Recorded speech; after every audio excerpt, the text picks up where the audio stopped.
Nos équipes ont pu suivre les gardiens de la forêt, un groupe qui accepte rarement les caméras. Ils protègent 413 000 hectares menacés par des bûcherons illégaux, un territoire immense qui rend la tâche ardue, surtout face à des hommes parfois armés. Tiffaine Leproux, Caroline Blancard. Chaque jour, ils guettent, surveillent, empêchent les bûcherons illégaux de détruire leurs terres indigènes, d'arracher leurs arbres sacrés. Exceptionnellement, ils ont accepté que nous les suivions pendant 48 heures. Nous faisons un travail bénévole, pas seulement pour nous, mais pour l'humanité entière. Depuis 500 ans, les gardiens de la forêt luttent pour défendre ce qu'il reste de l'Amazonie. Pour rejoindre la communauté autochtone des Guajajars, il faut d'abord rouler 6 heures depuis la ville la plus proche. Notre chauffeur, c'est Olympio, le chef des gardiens de la forêt. Ça y est, nous arrivons sur notre terre indigène. Quand j'étais petit, il y avait de la forêt partout ici. Vue du ciel, la frontière entre la réserve indigène à droite et les pâturages à gauche est nette. C'est devenu un désert, il n'y a même plus d'oiseaux, il n'y a plus de possibilités de chasse. Donc c'est un désastre. C'est grâce à elle, Delphine Fabry-Lawson, que cette rencontre rare peut avoir lieu. Cette photographe française a acquis la confiance de ce peuple, car elle se bat pour lui depuis 20 ans. Voici le territoire des Guajajars, reconnu par la loi brésilienne.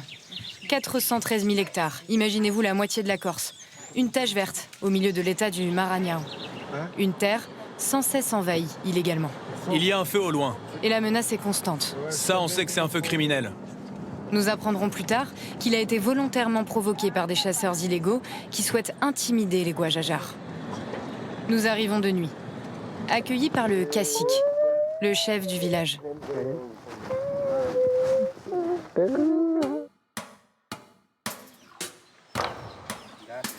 Nous sommes ici, on va patrouiller là dans la forêt. Avant chaque patrouille, les gardiens ont un rituel. Ils dessinent sur leur corps ces motifs linéaires, une protection spirituelle. On râpe ce fruit, puis on prend son jus. C'est notre encre. Pour cette opération, Olympio a rassemblé 17 gardiens. Ils sont 136 en tout sur le territoire. Autant d'hommes que de femmes. Il est temps de partir.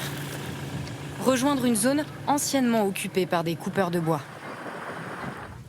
Là, on part en patrouille, on a fait de la route, et on va prendre une pirogue pour rejoindre la forêt, leur camp.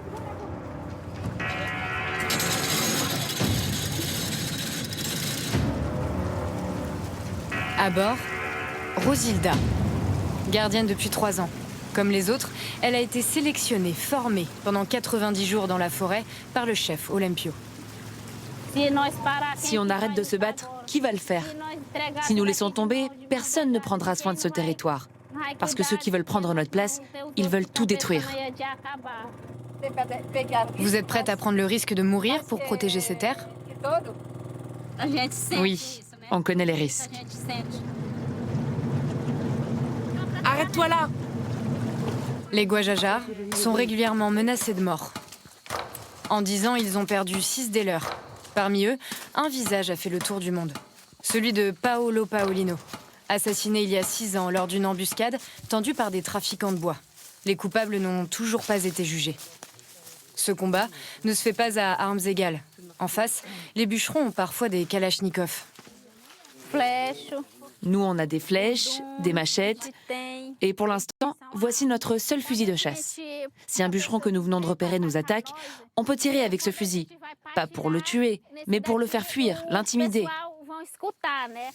Et quand ils repèrent des camps de coupeurs de bois, comme sur ces images filmées il y a quelques mois, ils les démantèlent, les brûlent. Aujourd'hui, preuve que leurs rondes sont efficaces, pas de trafiquants en vue. Seulement des traces de leur activité illégale. Ils ont coupé ce pin avec leur tronçonneuse. Et ces arbres, ils sont essentiels. Ils stockent l'eau et ils évitent que la terre, le sol, s'érode. Ces patrouilles sont longues, parfois épuisantes. Alors depuis quelques années, leur lutte a pris une autre dimension. Technologique. Ils entrent par là. Les Guajajars ont un drone. Ils l'ont acheté grâce à des dons auprès de l'association des gardiens de la forêt. Elle existe officiellement depuis 13 ans. Lui, il ne sait pas écrire. Il ne sait pas lire, mais il sait piloter un drone. Et c'est bien utile, car en quelques secondes, ils peuvent faire leur repérage sur des kilomètres. À ce moment précis, s'assurer que la nuit dernière, des trafiquants n'ont pas empiété encore sur leurs réserves, déjà bien décimées par ici. Ils accumulent des preuves, photos, vidéos, qu'ils envoient ensuite à la Fondation nationale des peuples indigènes pour dénoncer des crimes environnementaux auprès de la police fédérale.